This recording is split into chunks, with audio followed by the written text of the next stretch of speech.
Queridos amigos, sejam bem-vindos ao canal Videira Espírita.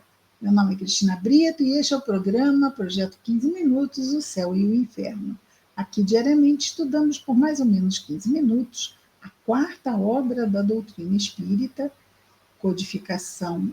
A codificação da doutrina foi realizada por Allan Kardec e esta obra que estamos estudando é O Céu e o Inferno, publicada em 1867.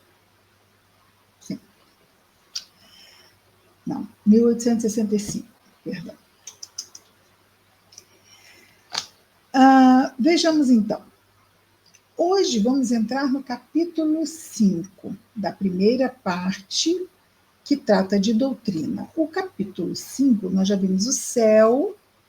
No capítulo 2, no capítulo 3 vimos o céu, no capítulo 4 vimos o inferno, e agora no capítulo 5 vamos ver o purgatório. Já vimos lá atrás, não é? Já aprendemos, eu pelo menos aprendi, que no purgatório ficam as almas que não são nem más suficientes para irem para o inferno, nem boas o suficiente para irem para o céu. E elas ficam dependendo das orações, das preces dos encarnados para que elas vão para o céu.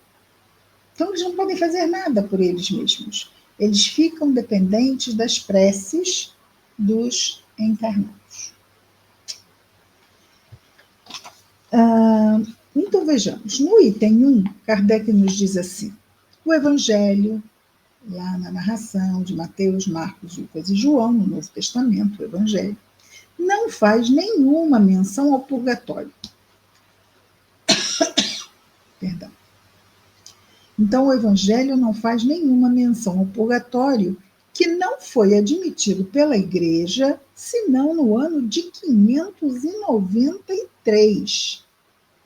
Mais de 550 anos depois da partida de Jesus, eis que a Igreja resolve criar o purgatório.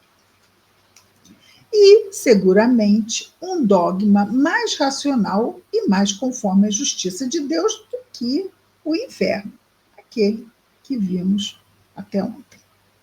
Uma vez que estabelece penas menos rigorosas e resgatáveis por faltas de menor gravidade. O princípio do purgatório está, pois, fundado na igualdade, né? Igualdade não, na justiça da proporcionalidade da falta com a pena, né? Equidade.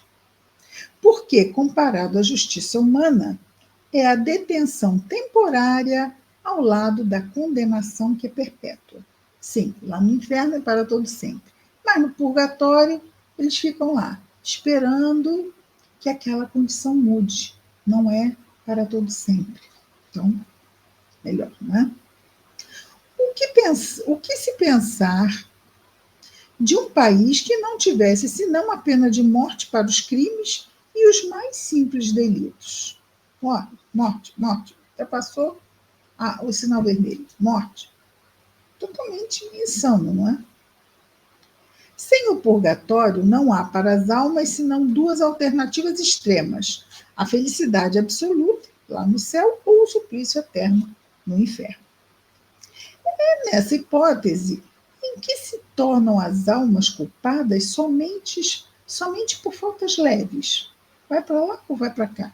Eu acho que os religiosos, diante daquele inferno tenebroso que acabaram criando, tinham que ter um meio termo, não é? Tinham que ter um meio termo.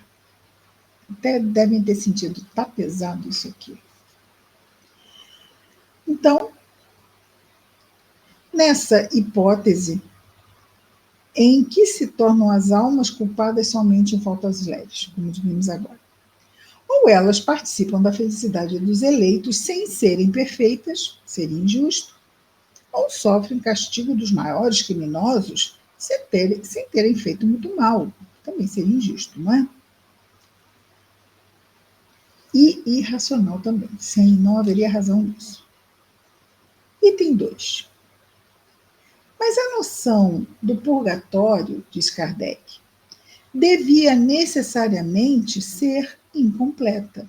É por isso que, não se conhecendo senão a pena do fogo, lá do inferno, fez-se dele um diminutivo do inferno. As almas aí também ardem, ui, mas num fogo menos intenso.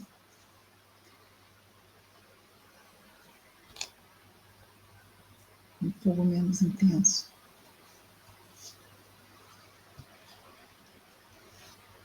Sem comentários.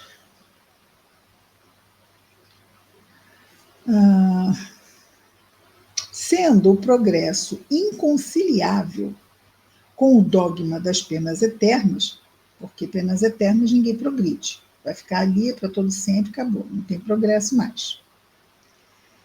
As almas do inferno não saem em consequência do seu adiantamento, mas pela virtude, ou melhor, as almas do purgatório. As almas do purgatório não saem em consequência de seu adiantamento, mas pela virtude das preces que se dizem ou que se fazem dizer em sua intenção. É o que falamos, não é? Para sair do purgatório, tem que receber preces para isso. Não será a sua ação, seu arrependimento, qualquer ação que possa fazer para reparar o mal, não. Apenas as preces que fazem por essas almas que estão lá no purgatório. É isso que a gente vai tirar de lá. Se o primeiro pensamento foi bom, não ocorreu o mesmo com as suas consequências, pelo abuso do qual foi fonte. Através das preces pagas, o purgatório tornou-se uma mina mais produtiva do que o inferno. Então criou-se um sistema. Só as preces podem tirar a criatura do purgatório. Então, vamos pagar para que façam preces. Fica lucrativo, né? Dizer-se que alguém está no purgatório. Não, ele não foi para o inferno, está no purgatório. Vamos orar, mandar rezar missas e reunir, vamos fazer novenas e tudo isto.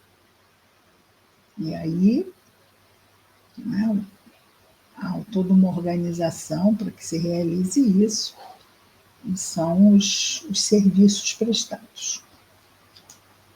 Se ficar no inferno, não adianta nada fazer muitas preces ou missas ou tudo, porque nada vai tirar a criatura de lá.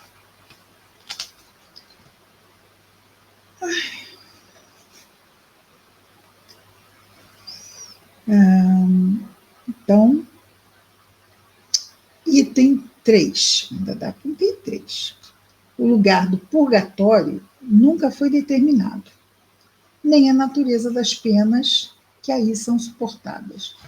Então é o quê? Então os terríveis estão lá, e sabemos. Até nós vimos, não é, que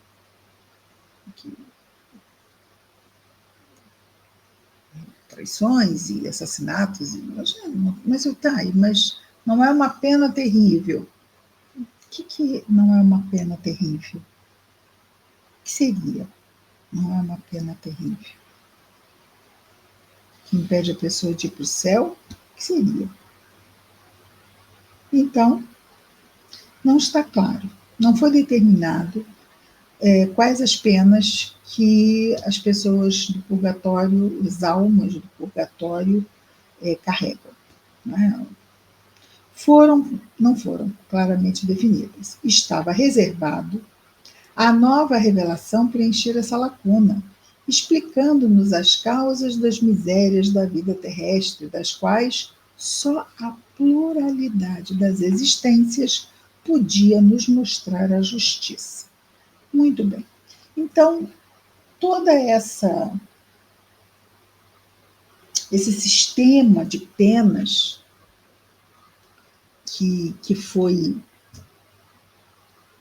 vamos dizer assim, interpretado com o inferno, as penas eternas, o purgatório, com as penas que não são eternas, mas que dependem de preces para ela sair. Então, todo esse sistema vai ser substituído na nova revelação, vai ser substituído com a doutrina espírita, porque vai entrar o quê? Vai entrar a reencarnação. E a lei do progresso, ela impede qualquer situação que não permita o progresso dos espíritos. Então, lugares onde a pessoa fica para todo sempre, não existe, ok? Nós estamos no progresso rumo à perfeição. Isto pode demorar eras? Pode demorar, porque é todo um aprender e viver o bem de forma absoluta para chegarmos à perfeição. Isso, com certeza, demanda muito aprendizado e muita prática, né? Até assimilarmos a plenitude disto tudo. Mas é isso, é progredir. Caminho à frente, acima. Sempre. Fluxo, frente, acima. E se nós ficarmos presos no invisível, que não podemos melhorar, o sistema de Deus é exatamente nos favorecer o retorno, e com o retorno nós temos o bendito esquecimento do passado, que nos deixa mais livres e menos carregados, não é, com as culpas que queimam, mas não queimam aquele fogo descrito, não é? Queimam a nossa consciência, o erro, sabermos que erramos. Então nós não lembramos. Se estamos no planeta Terra, é claro que estamos ainda como espíritos imperfeitos e sabemos o que isso significa.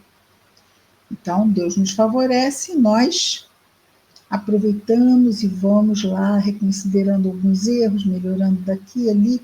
Na próxima, melhoramos mais um tanto e vemos nisto tudo um sistema que fala a nossa razão. Agora faz sentido.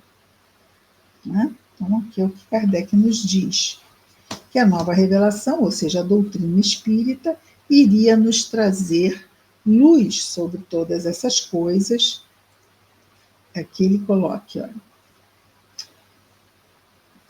explicando-nos as causas das misérias da vida terrestre, das quais, essas misérias da vida terrestre, só a reencarnação, a pluralidade das existências, podia nos mostrar a justiça. Aí sim, é justo.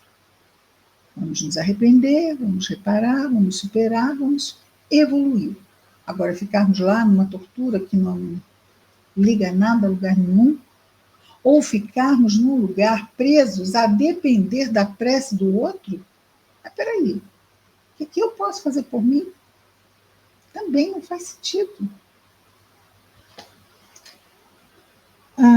Essas misérias são necessariamente a consequência das imperfeições da alma, porque se a alma fosse perfeita, não cometeria faltas e não teria as suas consequências a suportar. O homem, o espírito encarnado, que seria sóbrio e moderado em tudo, por exemplo, não seria vítima das doenças que os excessos engendram. O mais frequentemente é infeliz neste mundo por sua própria falta. Mas se é imperfeito, é porque o era antes de vir para a Terra. Não foi imperfeito aqui. Nós não ficamos imperfeitos aqui. Nós já trazemos a nossa imperfeição. Como uma criança que chega na escola. Ela chega com o que ela aprendeu até aquele dia. Se ela está no segundo ano, ela já trouxe a bagagem do primeiro ano. Nós também. Então, se é imperfeita, porque já era imperfeito antes de reencarnar.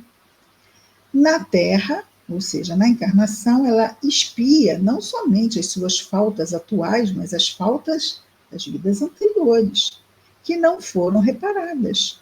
Ele suporta em uma vida de provas o que fez os outros suportarem em uma outra existência. As dificuldades que experimenta são, ao mesmo tempo, um castigo temporário e uma advertência das imperfeições das quais deve se desfazer, para evitar as infelicidades futuras e progredir no bem. Essas são, para a alma, as lições da experiência, lições, por vezes, difíceis, mas tanto mais aproveitáveis para o futuro, quanto deixem a mais profunda impressão.